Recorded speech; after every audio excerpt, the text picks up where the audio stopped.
Welcome to New American Garden. I'm Carl Bishop. And as you can see, I'm not in my normal surroundings.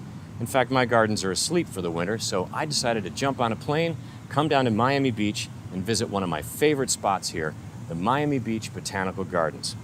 I'm here to have a chat with Sandy Shapiro, the executive director, and head gardener, Sana O'Sullivan. They're going to give me an exclusive tour of the gardens, show me some of their favorite plants, why those plants are here, and tell me some of the history of the gardens and how it all got started. So follow me and let's explore this beautiful oasis that's small for a botanical garden, but serves the community in some pretty big ways. Our mission and goal here is to connect people with nature, as well as be one of the cultural arts anchors for the city and the county, where we bring all types of events into the garden in its natural environment. And everyone that comes here is presented with a new habitat around every corner. So although the garden is only 2.6 acres, we have a lot of gardens within the garden, which makes it feel a lot bigger. We have the native gardens, which comprise of our Pine Rockland demonstration garden. I designed and planted this garden to bring awareness to the fact we have some very special habitats here in South Florida that are critically endangered, Pine Rocklands being one of them. This tree right here is Miami-Dade County's very own slash pine. Slash refers to the marshy ground where these pines grew naturally. Most of Miami-Dade County used to be covered by habitat just like this. We have our wetland bog area, which is our recreation of the natural Everglades ecosystem with our red mangroves and pond apples and all those plants that thrive in the water. Like this mangrove here. With its long, exposed roots, it can filter out 95% of the salt in the water where it grows, which would normally kill it.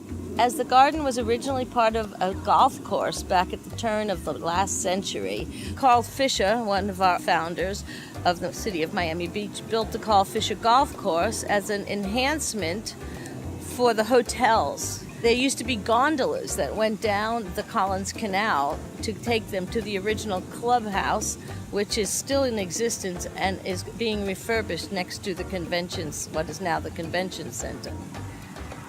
When the convention center was developed in the late 50s on a very large parcel of land, the land across the street, which is where we are, was vacant at that time. The women of the city got together and started something called the Miami Beach Garden Club. It was really the garden clubs that pioneered the creation of the garden center now known as the Miami Beach Botanical Garden. One of the things I really love about this garden is its clusters of dense, wild-looking plantings juxtaposed with orderly, manicured areas like this. And when it was founded, the gardeners were very clever to include two special plants that were already here. So I'm standing in front of one of the two oldest trees of the garden. They are originals from Carl Fisher's golf course from the 1920s. This big guy is Ficus benjamina.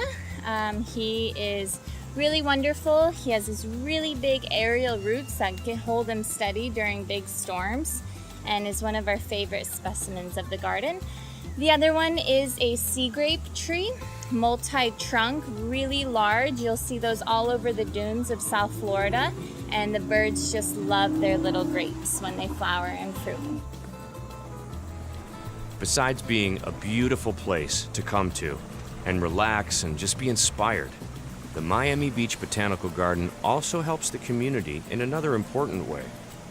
So here at Miami Beach Botanical Garden, we like to promote sustainable living practices as much as we can.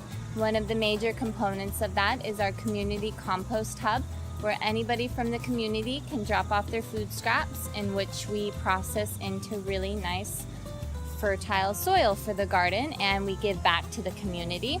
We've probably collected in the past 3 years tens of thousands of gallons of food waste from the community, and it's always a really nice way for them to get involved in being sustainable and reducing their waste. Everybody can come and get a pitchfork in their hands and see how quick you can turn your food scraps into really black, nice soil. It's obvious that this garden is truly committed to easing its impact on the environment? So we cut down on our reliance on city water by harvesting rainwater in the summer months. We cut down our dependence on conventional agriculture by growing as much food as we can in organic conditions where we know what we're eating. And then once we eat it, we compost it and turn it into soil. We harvest all our own seeds, so then we can just keep the cycle going of a sustainable lifestyle. And with that, I'll wrap up my tour of the Miami Beach Botanical Garden, one of America's beautiful and sustainable gardens.